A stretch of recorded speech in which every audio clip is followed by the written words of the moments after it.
بسم الله الرحمن الرحيم الحمد لله والصلاة والسلام على رسول الله وعلى آله وأصحابه أجمعين أما بعد ناظرین کرام السلام علیکم ورحمۃ اللہ وبرکاتہ۔ تفہیم دین کی اس بزم کے ہمراہ ہم آپ کی خدمت میں حاضر ہیں۔ آج کی اس ملاقات میں ہمارے ساتھ تشریف فرما ہیں محترم مہمان جناب شیخ عبد الکریم سالک صاحب، جو کہ معروف علمی شخصیت ہیں۔ تو آئیے ناظرین پروگرام میں ان کا استقبال کیا جائے۔ السلام علیکم شیخ۔ وعلیکم السلام ورحمۃ اللہ وبرکاتہ۔ ہماری بزم میں آپ تشریف لائے، جو کہ یقیناً ہمارے لیے انتہائی باعث مسرت ہے، لہذا جزاکم اللہ خیرا۔ بارک اللہ فیکم۔ آپ لوگوں نے دعوت دی اور ہم حاضر ہوئے۔ اللہ تعالیٰ آپ سب کو جزائے خیر عطا فرمائے۔ آمین یا رب۔ ناظرین کرام، اس دنیا کی زندگی میں انسان مختلف قسم کی کتابیں پڑھا کرتا ہے، لیکن ایک اور کتاب بھی ہے۔ قیامت کے روز میدان محشر میں انسانوں کے خالق و مالک اللہ عز و جل کی جانب سے ہر انسان کو یوں کہا جائے گا کہ اقرأ کتابک، لو آج تم خود اپنی یہ کتاب پڑھ لو۔ وہ کتاب کہ جس کا نام ہے نامہ اعمال، صحیفہ، وہ کتاب کہ جس میں انسان کا ہر قول و عمل، ہر چھوٹی بڑی بات، اس کی ہر نیکی اور اس کی ہر برائی وہاں محفوظ کر لی گئی ہے، درج کر لی گئی ہے، لکھ لی گئی ہے۔ لہذا اس کتاب کے بارے میں بھی ہمیں فکر و جستجو کرنی چاہیے، بلکہ بہت زیادہ فکر و جستجو کی جانی چاہیے۔ اب یہ کہ اس کتاب میں ہم اگر یہ چاہتے ہوں کہ جب اس کتاب کو کھولا جائے گا اور میدان حشر میں سبھی کے سامنے اللہ کی طرف سے جب وہ کتاب ہمارے سامنے رکھی جائے گی اور یوں کہا جائے گا کہ دیکھ لو، اسے پڑھ لو، تو کاش اللہ کرے کہ اس وقت ہماری نگاہوں کے سامنے اس کتاب میں نیکیاں ہی نیکیاں نظر آ رہی ہوں، حسنات یعنی نیکیاں۔ اب اس کتاب میں ہم اپنی حسنات یعنی نیکیوں کو بڑھانے کے لیے کیا تدبیر اختیار کریں، یہی جاننے کے لیے آئیے ناظرین کرام محترم مہمان سے رہنمائی حاصل کی جائے۔ محترم ارشاد فرمائیے گا کہ انسان کا نامہ اعمال، اس میں نیکیاں زیادہ ہو جائیں، کاش کسی طرح ہمارے دین میں اس بارے میں کیا تعلیم دی گئی ہے، کیا طریقے بتائے گئے ہیں، ارشاد فرمائیے گا۔ بسم اللہ الرحمن الرحیم، الحمد للہ رب العالمین، وصلی اللہ وسلم وبارک وانعم علی عبدہ ونبیہ محمد وعلی آلہ واصحابہ ومن تبعہم بإحسان الی یوم الدین، اما بعد۔ نامہ اعمال، صحیفہ حسنات بھی کہہ سکتے ہیں آپ۔ جی، اللہ تعالیٰ کا نظام دیکھیے، اللہ تعالیٰ نے انسان کو پیدا فرمایا جی، اور ایک ذمہ داری دے کر اس کائنات میں بھیجا، اور وہ ذمہ داری اللہ تعالیٰ نے یہ بیان فرمائی کہ انسان میرے بتائے ہوئے طریقے کے مطابق زندگی گزارے گا جی، اور میری رضا کے لیے اپنی حیثیت کے مطابق وہ کوشش کرے گا۔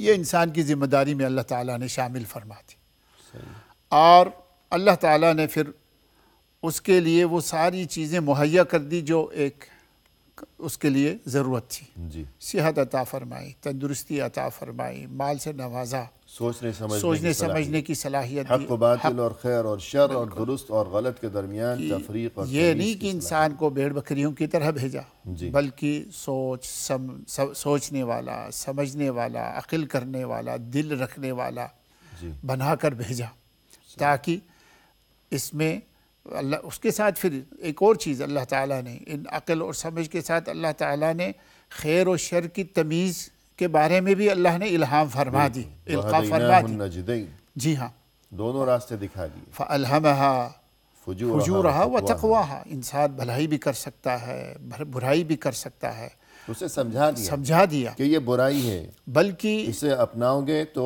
برے انجام تک پہنچو گے، بالکل، اور یہ خیر ہے، اسے اپناؤ گے تو اچھے انجام تک پہنچو گے۔ بلکہ اللہ تعالیٰ نے قرآن کریم میں فرمایا کہ ہم نے انسان کو فطرت یعنی صحیح طریقے پر بنایا ہے۔ صحیح، اگر اسے دنیا کی آلائشیں اور دنیا کے غلط راستے اس کے دور ہٹ جائیں تو وہ خود بخود صراط مستقیم پر رہے گا۔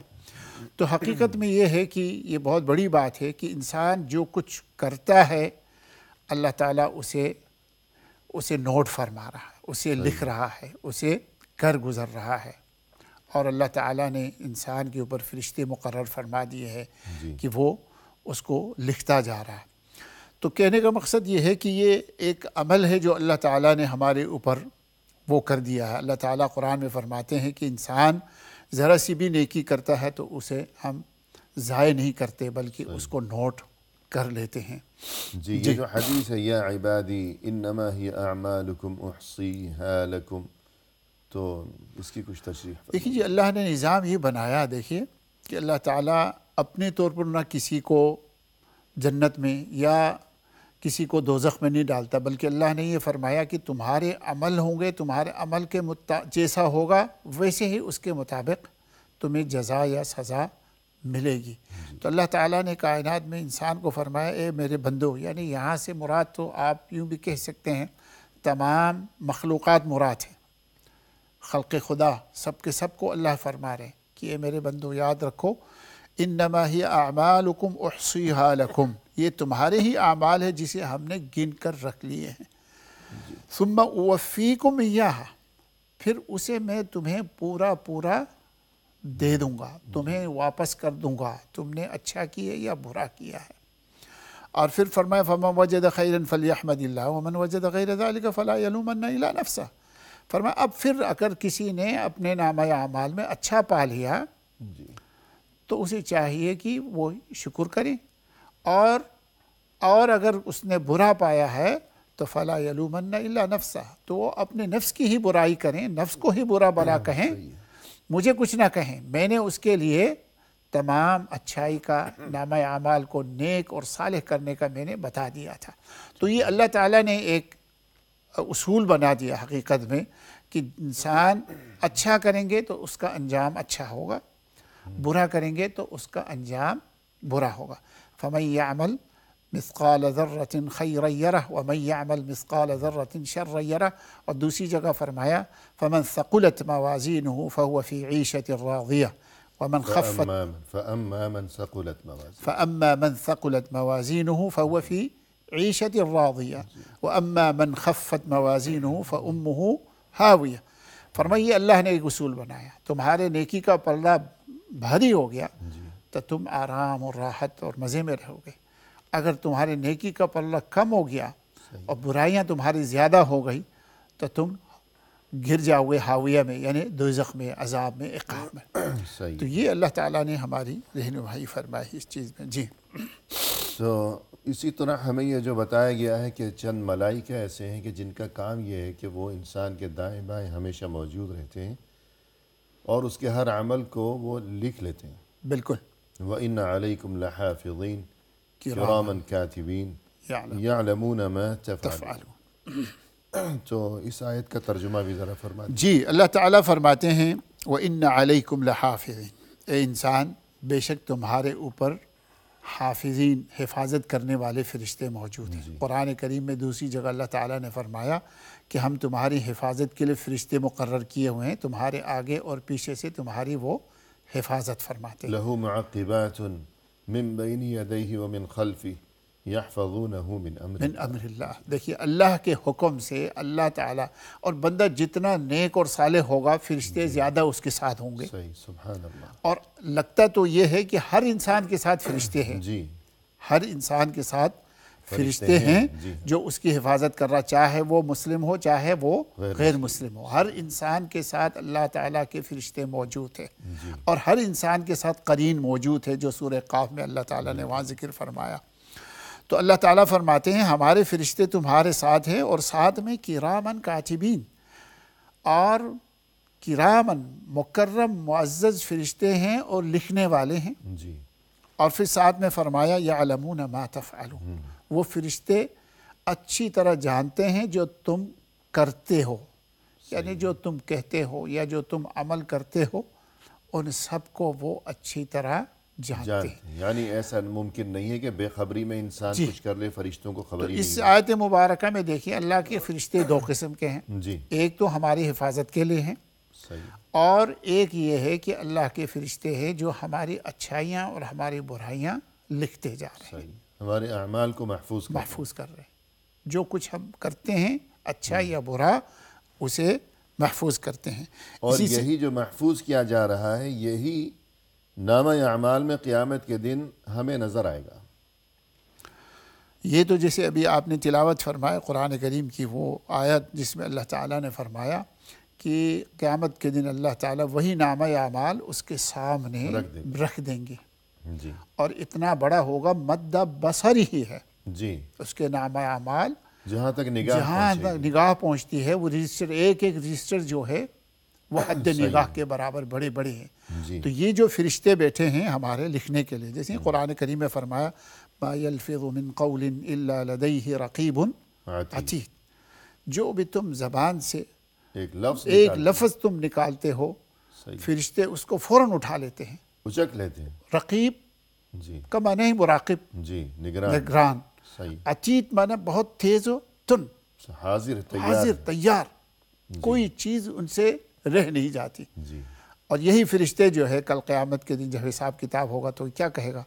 وقال قرینہ، ربنا ما اطغیت، نہیں، وقال قرینہ ھذا ما لدی عتید، جی اللہ یہ جو نامہ اعمال آپ کے سامنے کیا، یہ دیکھیں یہ اس کا عمل ہے۔ اب حساب کتاب کا وقت ہوگا تو وہ فرشتہ جو نے لکھا ہے وہ سب لے کے آئیں گے۔ جی اب جو دائیں طرف نیکی لکھنے والا فرشتہ ہے، بائیں طرف ہمارے وہ برائیوں کو لکھنے والا فرشتہ ہے، تو دونوں فرشتے ہیں، دونوں وہاں سامنے آتے ہیں، اور وہ قرین بھی پھر وہ آتا ہے، جی قرین بھی سامنے آتا ہے، اور کیونکہ وہ انسان کے سامنے جب نامہ اعمال کو رکھا جائے گا تو وہ کہے گا یہ شیطان نے مجھے برباد کر دیا، جی اس نے میرا عمل خراب کر دیا، اس نے مجھے غلط راستے دکھائے، تو وہ کیا کہے گا شیطان؟ وقال قرینہ ربنا ما اطغیتہ ولکن کان فی ضلال بعید، کہ اللہ میں نے کچھ نہیں کیا، یہ خود ہی گمراہ تھا، صحیح ہے، یہ خود ہی گمراہ تھا۔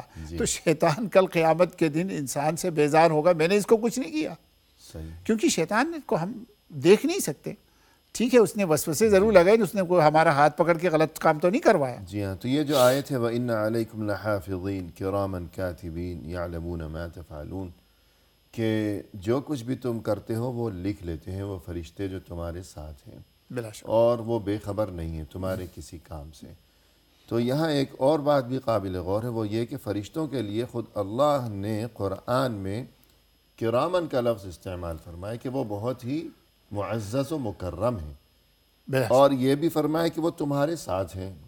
بلا شک، تو اس سے بقول اہل علم ایک اور اہم بات یہ سمجھ میں آتی ہے، انسان کو یہ بات ذہن میں رکھنی چاہیے کہ دنیا میں انسان بعض اوقات کسی برائی کا ارتکاب کرتا ہے، لیکن اگر وہ دیکھتا ہے کہ وہاں کوئی بہت اچھا شریف آدمی ہے تو اس سے اس کو شرم آتی ہے بلا شک، کہ کسی اچھے انسان کے سامنے اس کو برائی کا ارتکاب کرتے ہوئے شرم آتی ہے بلا شک، کہ اتنے شریف آدمی کے سامنے میں برا کام کروں گا تو یہ کیا کہے گا، جی کیا سوچے گا۔ تو فرشتے بھی اتنے شریف ہیں، مکرم ہیں، معزز اور وہ ہر وقت ساتھ ہیں۔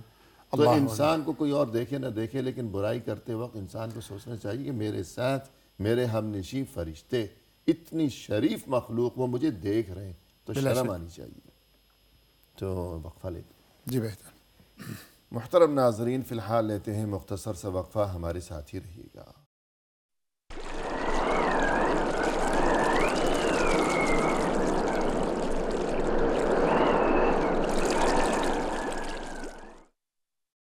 ناظرین کرام، وقفے کے بعد ہم حاضر خدمت ہیں، تو آئیے سلسلہ کلام کو آگے بڑھایا جائے۔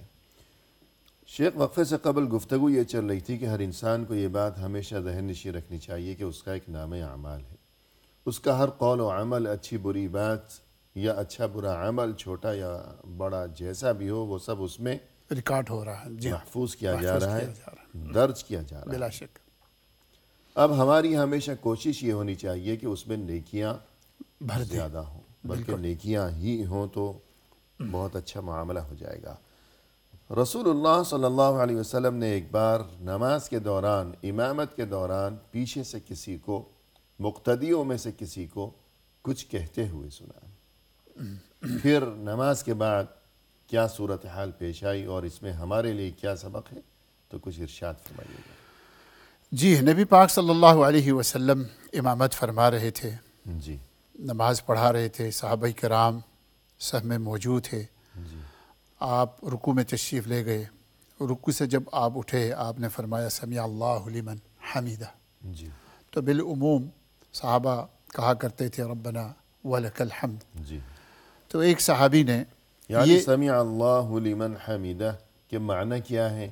پھر اس کی مناسبت سے یہ جو یوں کہا جاتا ہے کہ ربنا ولک الحمد، تو دونوں کا ربط کیا ہے، تو یہ بھی وضاحت۔ جی سمیع اللہ لمن حمیدہ، ایک تو یہ کلمہ نبی صلی اللہ علیہ وسلم سے جو وارد ہے، ہم اس کو کہتے ہیں کہ اور ہر بندے کو یہی کہنا چاہیے، کوئی اور کہنا نہیں چاہیے۔ اس کا مطلب یہ ہے کہ یعنی نماز میں جی ہاں، رکوع سے اٹھتا وقت سمیع اللہ لمن حمیدہ، جس نے اللہ کی تعریف کی، اللہ نے اس تعریف کو سن لی۔ جی تو اللہ کی تعریف کو اس نے سنا، تو بندہ بھی یہی کہتا ہے کہ اللہ تیرے لیے تو تعریف ہی تعریف ہے۔ یعنی مقتدی جواب یوں دیتا کہ اللہ تیرے لیے تعریف ہی تعریف ہے۔ جی یعنی گویا اللہ سن رہا ہے۔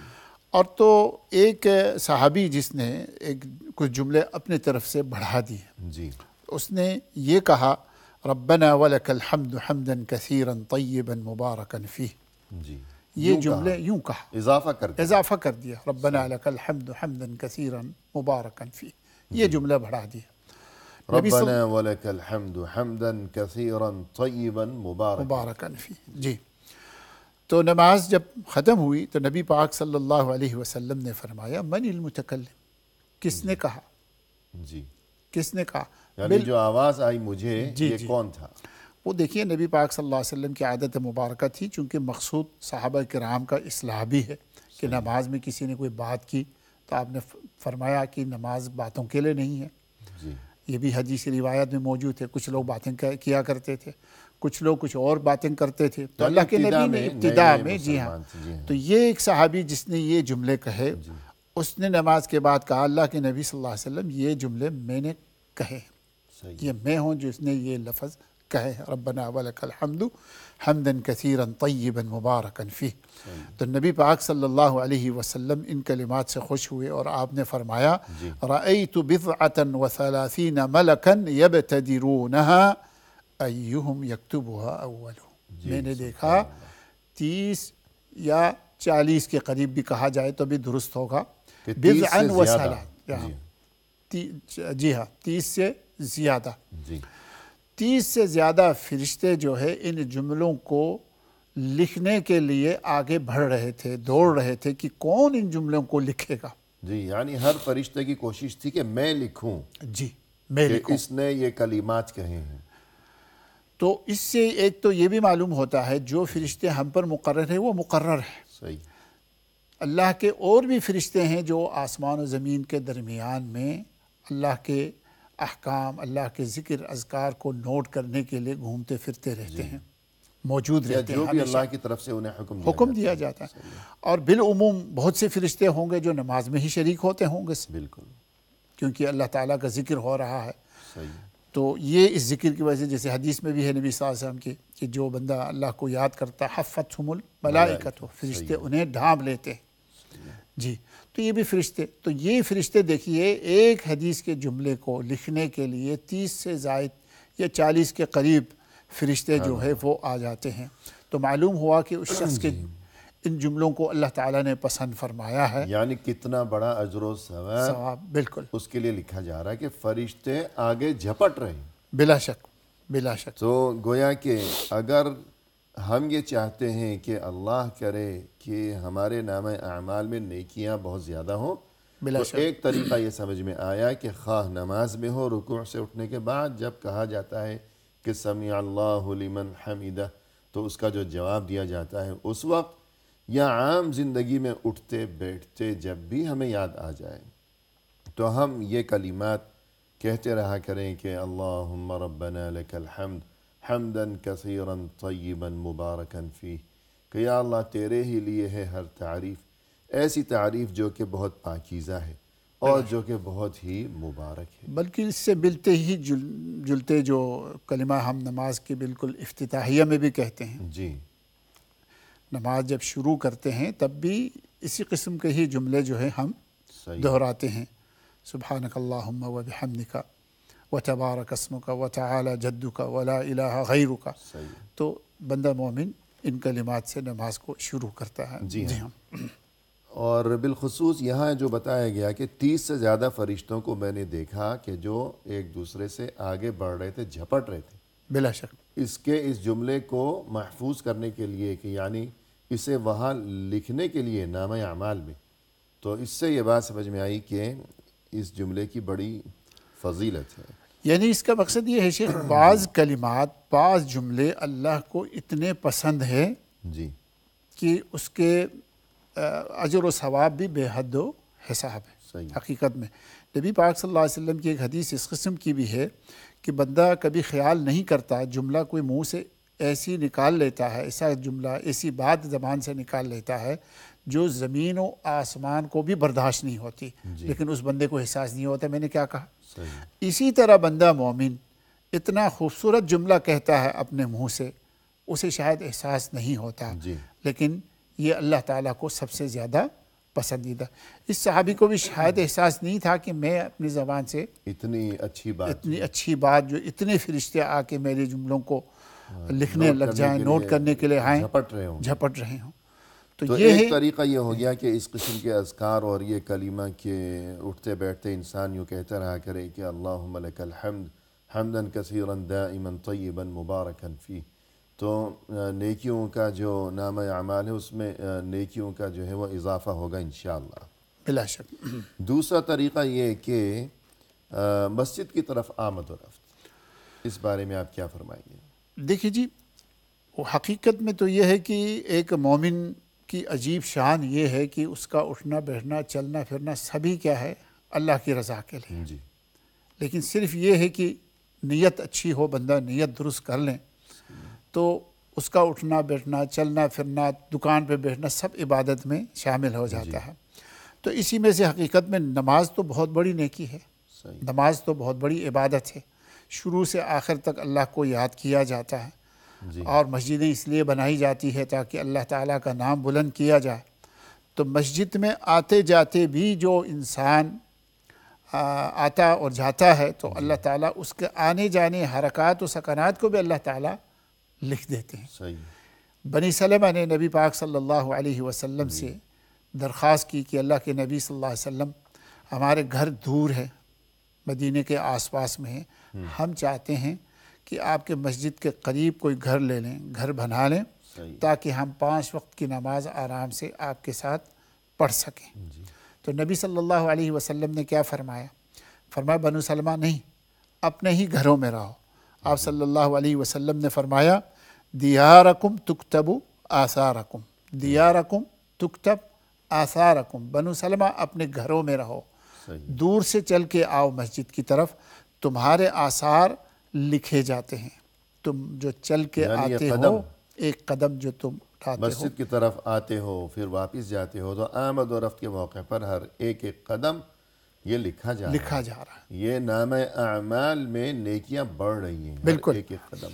آپ صلی اللہ علیہ وسلم کی اسی قسم کی حدیث ہے، آپ صلی اللہ علیہ وسلم فرماتے ہیں کوئی شخص اپنے گھر سے وضو کر کے مسجد کی طرف جاتا ہے تو اللہ تعالیٰ ایک قدم کے سے اس کے گناہ معاف فرما دیتے ہیں، جیسے ایک قدم اٹھاتے ہیں اللہ اس کے گناہ مٹا دیتے ہیں، اور دوسرے قدم سے اللہ تعالیٰ اس کے درجے بلند فرماتے ہیں۔ سبحان اللہ، تو یہ آپ دیکھیں جتنا گھر دور ہوگا اس کو اتنا ہی ثواب زیادہ ملے گا صحیح بنسبت اس شخص کے جس کا گھر مسجد کے ساتھ لگا ہوا ہے. جی تو یہ بہت بڑی حقیقت میں نیکی ہے. پھر اسی میں اللہ کے نبی صلی اللہ علیہ وسلم فرماتے ہیں پھر مسجد میں آ کے جو نماز پڑھتا ہے جی وہ اس کی ایک اضافی عمل ہو جاتی ہے. گناہ بھی معاف ہو گئے ہیں بے شک مسجد آنے تک، درجے بھی اللہ تعالیٰ نے اس کے بلند فرما لیے ہیں. جی اب کیا ہے، نیکی ہی نیکی میں اضافہ ہو رہا ہے.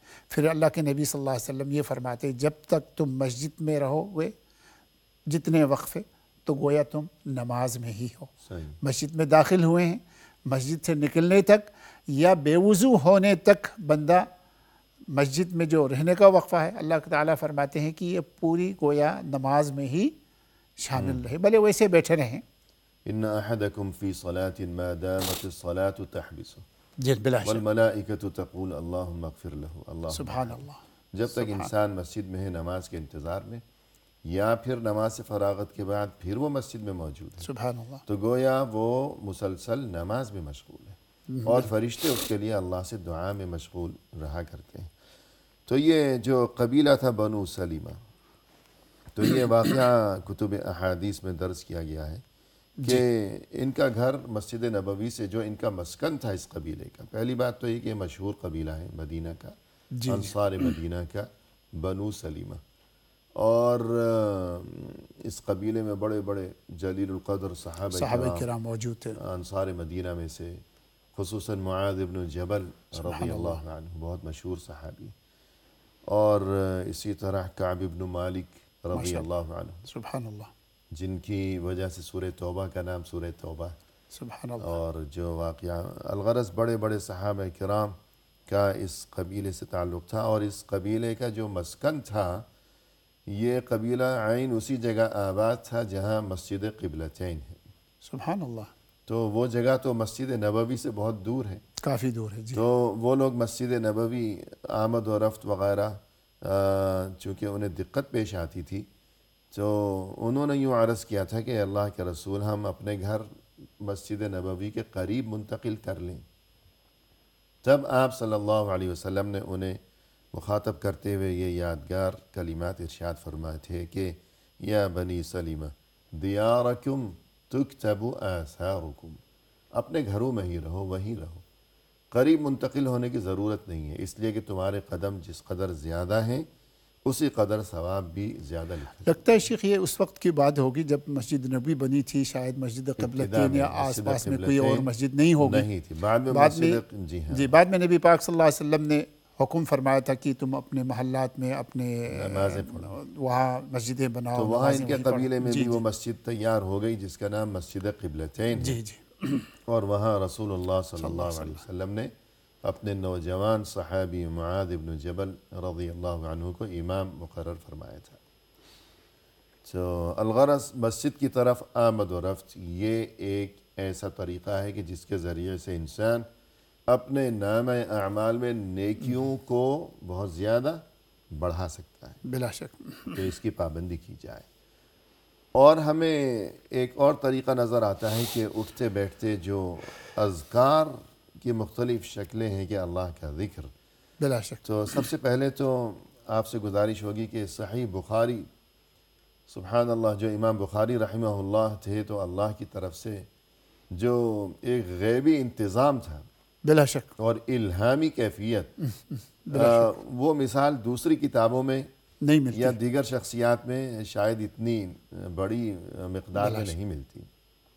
تو سب سے پہلی حدیث انما الاعمال بالنیات، جبکہ دیگر کتب میں ہم دیکھتے ہیں کہ معاملہ کچھ اور ہے کہ کتاب الایمان وغیرہ سے ابتدا یا کتاب الطہارہ وغیرہ سے جو کتاب. تو صحیح بخاری کی پہلی حدیث، پھر آخری جو حدیث ہے تو اس میں جو میزان اور صحیفہ اعمال میں نیکیوں کو بڑھانے کا جو طریقہ ہے تو وقفے کے بعد ہم آپ سے سنیں گے.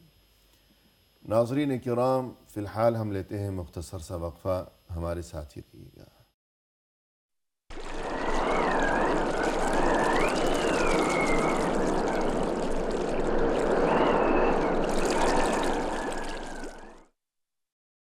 محترم ناظرین، وقفے کے بعد ہم حاضر خدمت ہیں. تو آئیے سلسلہ گفتگو کو اب پائے تکمیل تک پہنچایا جائے اپنے محترم مہمان کی زبانی.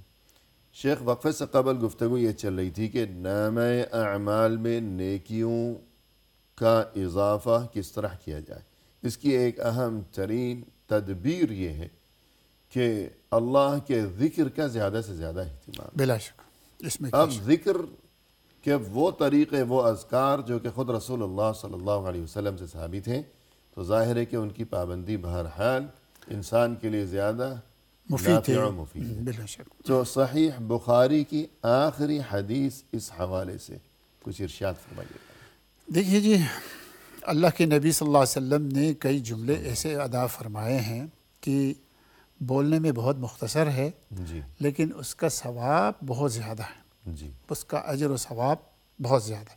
چونکہ انسان کی زندگی بہت مختصر ہے حقیقت میں، تو اللہ کے نبی نے ایسے جملے ہمیں یاد کروا دیے ہیں، بتا دیے ہیں کہ انہیں پڑھنے سے تمہارے اعمال نیکیوں سے بھر جائیں گے. جی تو اب انہی میں سے وہ حدیث بھی ہے، بڑی عظیم حدیث بھی ہے، بہت خوبصورت جملے بھی ہیں.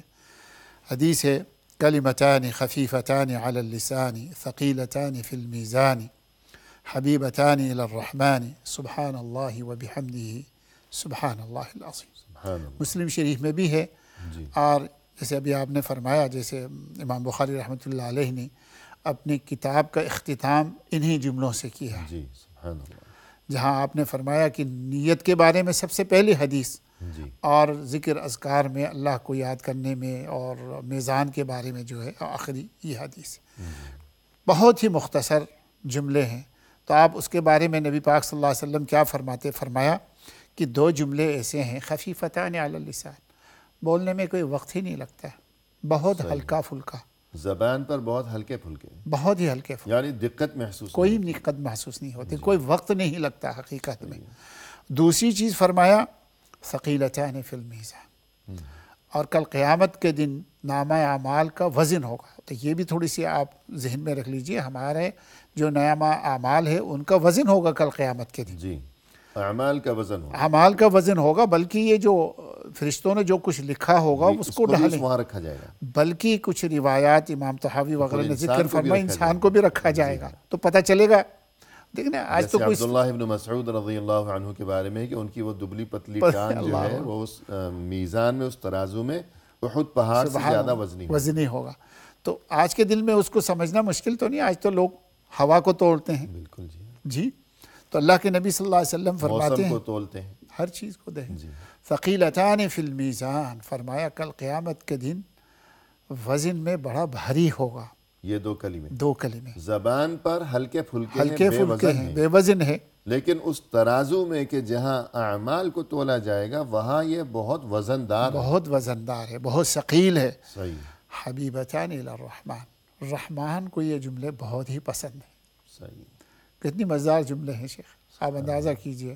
بولنے میں بہت آسان، جی وزن بڑا بھاری، اور رحمان کو سب سے زیادہ. تو مومن کو تو یہ کوشش ہونی چاہیے نا، رحمان کو جو پسند ہے وہ کہیں. بالکل اپنی طرف سے بولتے رہیں اور اللہ کو پسند ہی نہ ہو تو وہ جملے کیا ہے؟ فرمایا سبحان اللہ وبحمدہ سبحان اللہ العظیم. اللہ پاک ہے اپنی تعریف کے ساتھ، اللہ پاک ہے اپنی عظمتوں والا. تو یہ دو ہلکے پھلکے جملے سبحان اللہ وبحمدہ سبحان اللہ العظیم، انسان اگر اٹھتے بیٹھتے جب اسے یاد آئے، خواہ وہ راستے میں ہے، گاڑی میں ہے، لفٹ میں ہے، سیڑھی پر ہے، کسی بھی جگہ ہے، دفتر میں ہے، کرسی پر بیٹھا ہوا ہے، اگر کوئی مزدور ہے راستے میں محنت مشقت کر رہا ہے، یا جو کوئی بھی ہے، جب یاد آیا سبحان اللہ وبحمدہ، کوئی وقت نہیں لگتا ہے، کوئی آپ کو پاکیزگی کی ضرورت نہیں ہے، محنت مشقت نہیں ہے، کوئی کچھ بھی نہیں ہے، کوئی تکلیف نہیں ہے، آپ کو وضو کرنے کی ضرورت نہیں ہے، آپ کے کپڑے صاف ہونے کی ضرورت ہی نہیں ہے. جی اور اللہ کو یہ بہت پسند ہے، بہت پسند. اور اپنے نامہ اعمال میں نیکیوں کا اضافہ کر لیا. اسی سے ملتے جلتے اللہ کے نبی صلی اللہ علیہ وسلم کی ایک حدیث اسی طرح کی ہے کہ آپ صلی اللہ علیہ وسلم فرمایا کہ یہ من قال حین یصبح ویمسی سبحان اللہ وبحمدہ 100 مرہ لم یأت احد یوم القیامت بافضل مما جاء به الا احد قال مثل ما قال او زاد، رواہ مسلم. سبحان اللہ. اسی سے ملتے جملہ ہے سبحان اللہ وبحمدہ، اور مختصر کر لیا. جی اللہ کے نبی فرماتے کوئی صبح اور شام 100 دفعہ اسے پڑھ لیں تو فرمایا قیامت کے دن اس شخص نے اس سے بہتر اور کوئی چیز اپنے نامہ اعمال میں شامل نہیں کیا ہوگا. جی، یا اور کوئی شخص ایسا نہیں ہوگا جو اتنی اچھی کوئی چیز لے کے آئے گا. الا من قال، مگر وہ شخص جو یہ کہے گا یا اس کو اس سے بھی زیادہ کہے گا. جی، تو معلوم ہوا کہ 100 دفعہ تو انسان کو پڑھ لینی چاہیے، اور اگر اس سے زیادہ بھی ہو جائیں تو یہ اور ہی اچھی بات ہے. اور اگر 100 کی پابندی ہو تو بہت اچھی بات ہے، اور اگر پابندی نہ بھی ہو تو انسان یہ سوچ کر بالکل ہی غافل نہ ہو جائے کہ اب 100 دفعہ کون پڑھے گا. نہیں، 100 دفعہ بھی جتنی دفعہ بھی ہو جائے پڑھے. میرے خیال یہ ہے کہ 100 دفعہ کثرت کے لیے کہا گیا ہے، نہیں تو کوئی 100 دفعہ یہ ضروری نہیں کہ آپ تسبیح لے کے گھننا شروع کر دیں. یہ تو چیز سنت کے خلاف ہے حقیقت میں. اب عادت بنا لیں کہ میں نے تقریباً 100 دفعہ پڑھ لی ہے، بس ٹھیک ہے. اب اسی طرح آپ ایک اور روایت بھی لے لیجئے کہ آپ صلی اللہ علیہ وسلم کیا فرما رہے، دیکھیں وہ بھی مسلم شریف کی حدیث ہے. فرمایا اَيَعْجِزُ أَحَدُكُمْ أَن يَكْسِبَ كُلَّ يَوْمٍ أَلْفَ حَسَنَةٍ، صحیح. کیا تم میں سے کوئی 1000 نیکی لانے سے تم عاجز آ جاتے ہو؟ ہر ایک دن میں 1000 نیکی. 1000 نیکی تم نہیں کما سکتے ہو؟ روزانہ 1000 نیکی تم کما نہیں سکتے ہو، کیا تم عاجز آ جاتے ہو؟ جی. قال قائل کیف یکسبہ کل یوم 1000 حسنہ، کہنے والے نے کہا اللہ کے نبی 1000 نیکیاں ہم روز کس طرح ادا کریں، کس طرح جمع کریں، کس طرح جمع کریں؟ تو آپ صلی اللہ علیہ وسلم فرماتے یسبح 100 تسبیحہ، 100 دفعہ سبحان اللہ کہا کرو. جی. 100 دفعہ سبحان اللہ کہا کرو. فَيُكْتَبُ لَهُ 1000 حَسَنَةٍ أَوْ يَحُطُّ عَنْهُ 1000 خَطِيئَةٍ. 100 دفعہ سبحان اللہ کہو گے تو اللہ 1000 نیکیاں لکھ دیں گے اور 1000 گناہوں کو مٹا دیں گے. جی سبحان اللہ. تو یہ اللہ تعالیٰ کو یاد کرنے کا حقیقت میں فائدہ ہے کہ ہم اپنے صحیفہ اعمال کو اللہ کی یاد سے بھر دیں، تسبیحوں سے، تسبیح سے، تحلیل سے، سبحان اللہ، الحمدللہ، اللہ اکبر. آپ صلی اللہ علیہ وسلم کی وہ حدیث بھی تو ہے، آپ صلی اللہ علیہ وسلم فرماتے ہیں جو کوئی سبحان اللہ الحمدللہ کہتا ہے تملأ ما بین السماء والارض، جی. آسمان و زمین کو بھر دیتے ہیں. ہمارے جملے دیکھیے اتنے مختصر ہونے کے باوجود اللہ تعالیٰ اس جملے کو پسند فرماتا ہے، اور وہ جملہ بھر دیتے کا مطلب یہ بھی ہے کہ فرشتے سارے اس جملے کے اٹھانے کے لیے اللہ تعالیٰ کی طرف لے جانے کے لیے جمع ہو جاتے ہیں. یا ثواب اتنا زیادہ ہوتا ہے کہ زمین و آسمان کی جتنی وسعتیں ہیں بالکل تو وہ پوری بھر جائیں. بھر جائے. تو اسی طرح ایک چیز جو ہے استغفار، بلا شک انسان زیادہ سے زیادہ اللہ سے مغفرت طلب کرتا رہے. بالکل.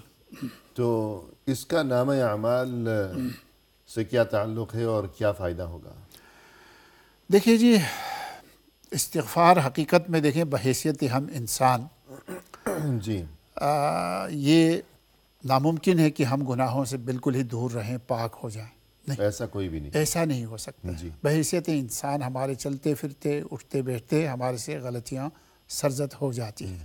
تو اس کے لیے اکثیر اس کو صاف کرنے کا بہترین طریقہ یہ ہے کہ بندہ اپنے زبان پر استغفر اللہ کہا کریں اور اس کی عادت ڈال دیں.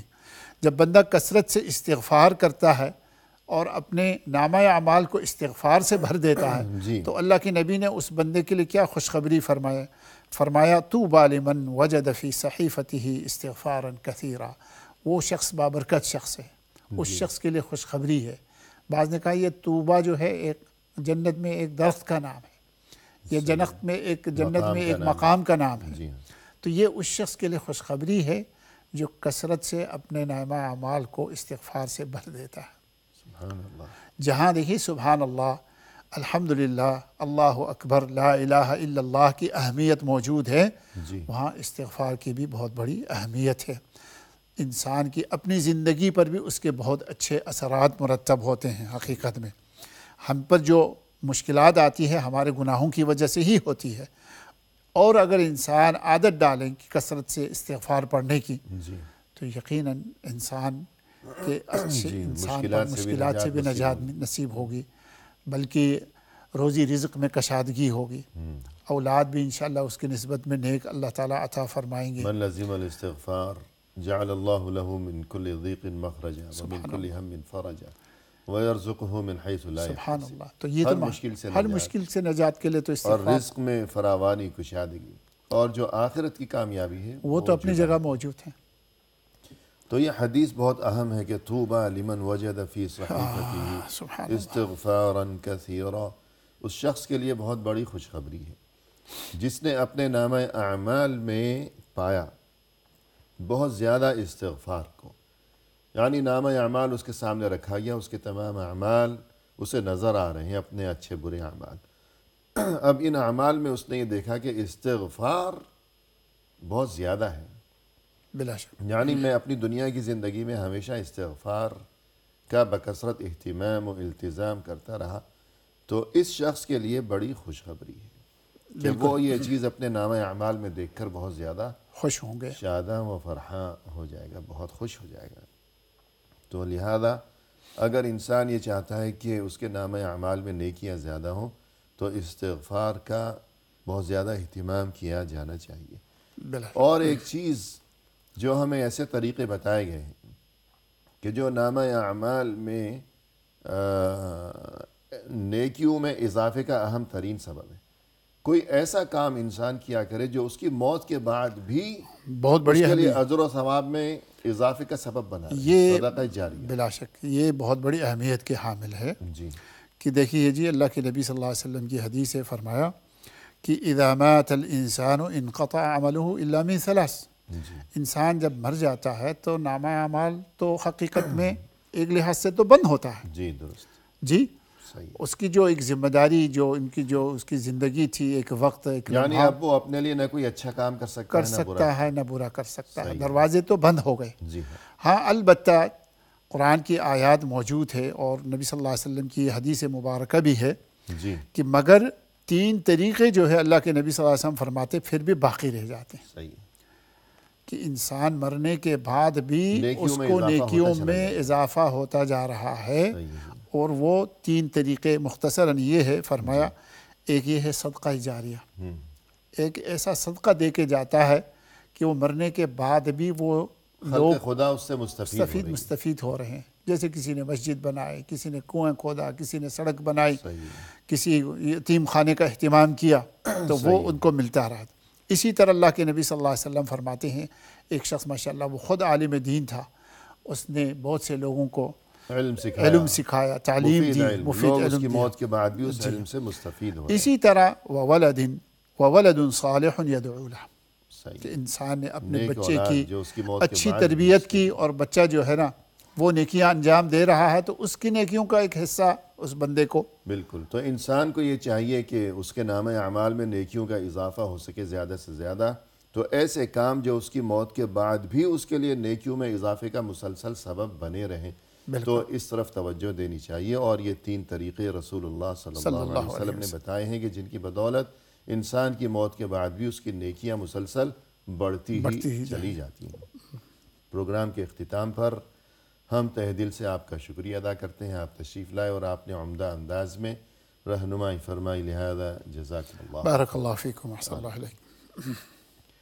اسی کے ساتھ ناظرین کرام، اختتامی موقع پر تہ دل سے ہم آپ کے بھی شکر گزار ہیں کہ آپ نے ہمارا یہ پروگرام دیکھا، اور اس دعا کے ساتھ کہ اللہ تعالی ہمیں دنیا و آخرت میں ہر خیر و خوبی سے نوازے.